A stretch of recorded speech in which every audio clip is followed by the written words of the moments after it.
Showman Sports Talk, worldwide, with some news from the world of boxing. So y'all know what time it is. You ain't in a rush to get concussed. Now, got some news from the middleweight division, and not good news in my opinion. You got Gennady Golovkin slated to fight Jaime Munguia if he doesn't get that trilogy fight with your boy Canelo, right? And we know Jaime Munguia, his weight division lower, 154, want to come up to 160. He's still undefeated, but we also know he was in a fight which he probably shouldn't have won against Dennis Hogan's last fight, showing that his defense needs work on. So that is going to be the fight that Gennady Golovkin takes with all these opportunities out there that we got. WBO title, he could take that. He could take, the WBC mandatory position from Charlo, whatever. We know all the situations that's being tolerated is just what's going on in boxing. It's indicative. That's another fight that's going to get boycotted, though. I think what's going to happen is people are underestimating that people got too much information now.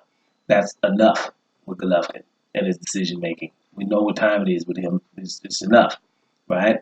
But let's make sure this is clear.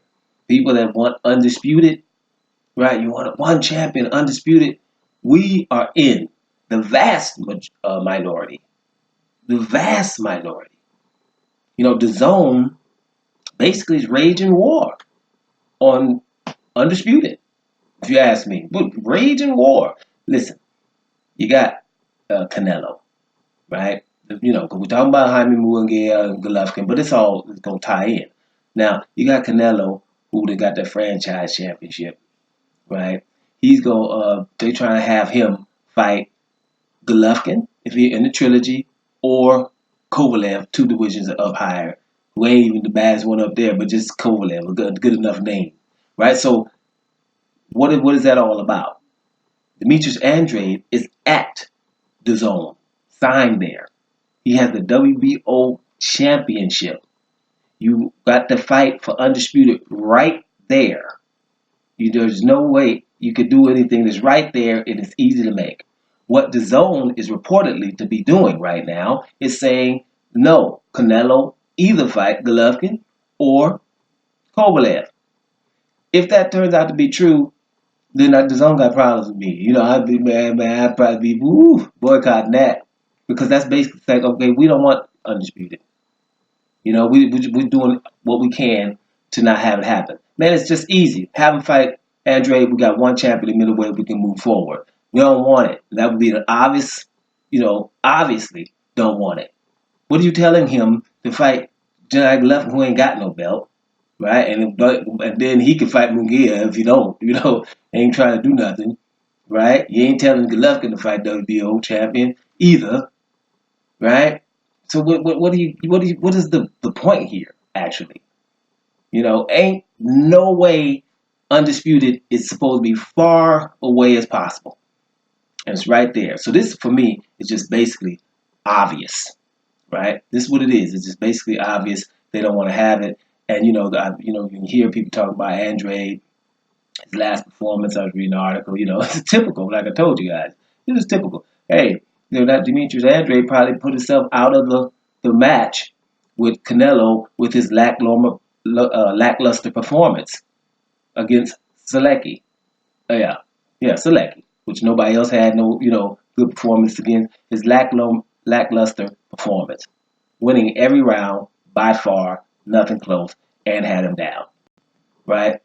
Won 120 to 107, something on the scorecards.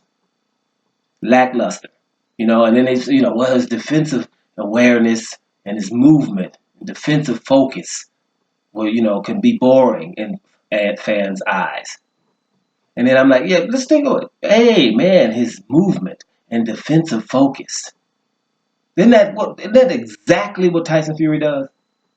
Like, almost exactly Tyson Fury. Yeah, man, that's what Tyson Fury would be like, that's exactly what I do, man. Movement and defensive focus.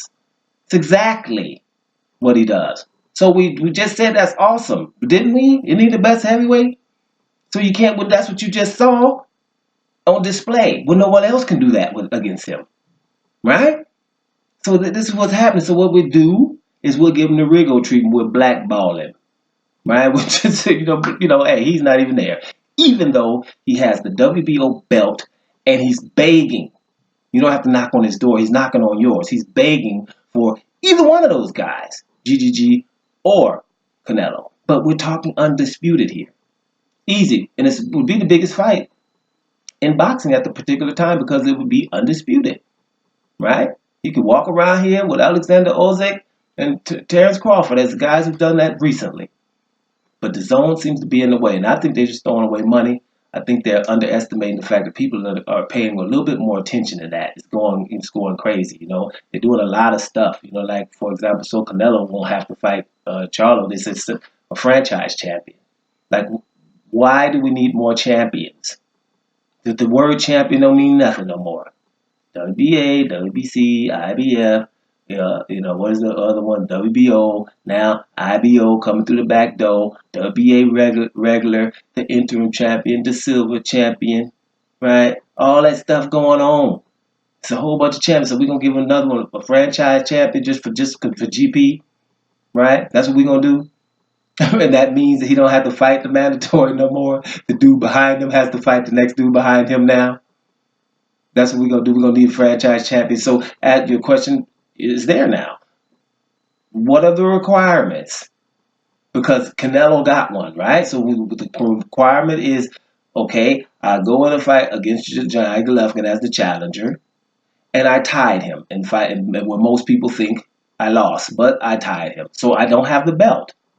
So I go back, and we're supposed to have a rematch.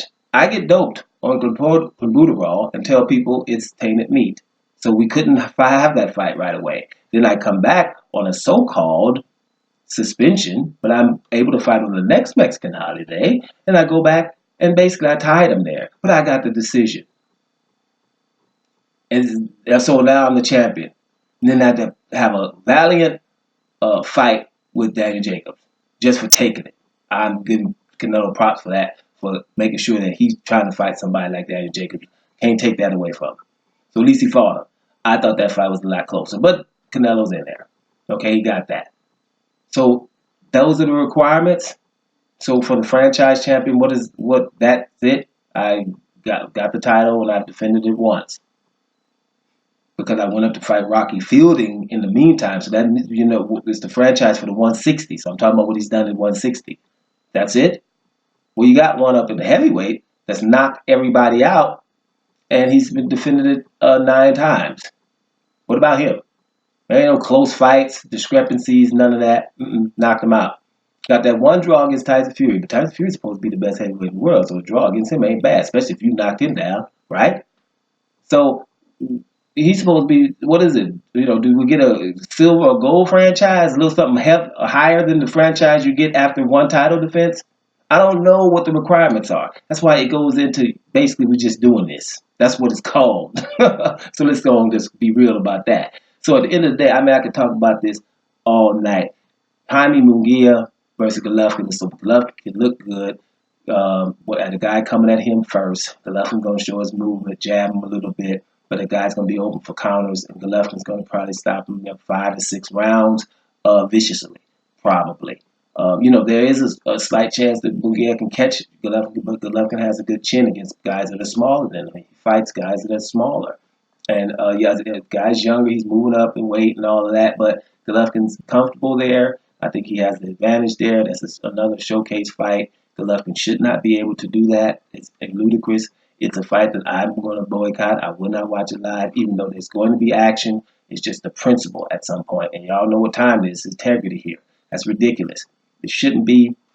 Golovkin should be forced to do something. No Derenchenko for him. No Charlo for him. No Andre for him. It is absolutely ridiculous. There should be no fans for him. There should be no positive articles right now, unless if they take his ass out of the pound for pound and all of the mandatory talks and the title talks and all of those things and the elite fighters, right? You take him out of that, especially the pound for pound, right, and replace him with the guys he won't fight. Then we could talk about him in a little more glorious, manner. Okay, well, he's a good fighter. It's good to watch. He's, must-see TV, when he's fighting guys smaller. That's cool. But you're talking about pound for pound means I'm supposed to be the best through all weight divisions. He's not acting that way, and it's obvious. So let's just recognize, and therefore, I ain't watching no Munguia versus Golovkin. Ain't happening. Dome Sports Talk. Worldwide. And I'm up out of here, y'all.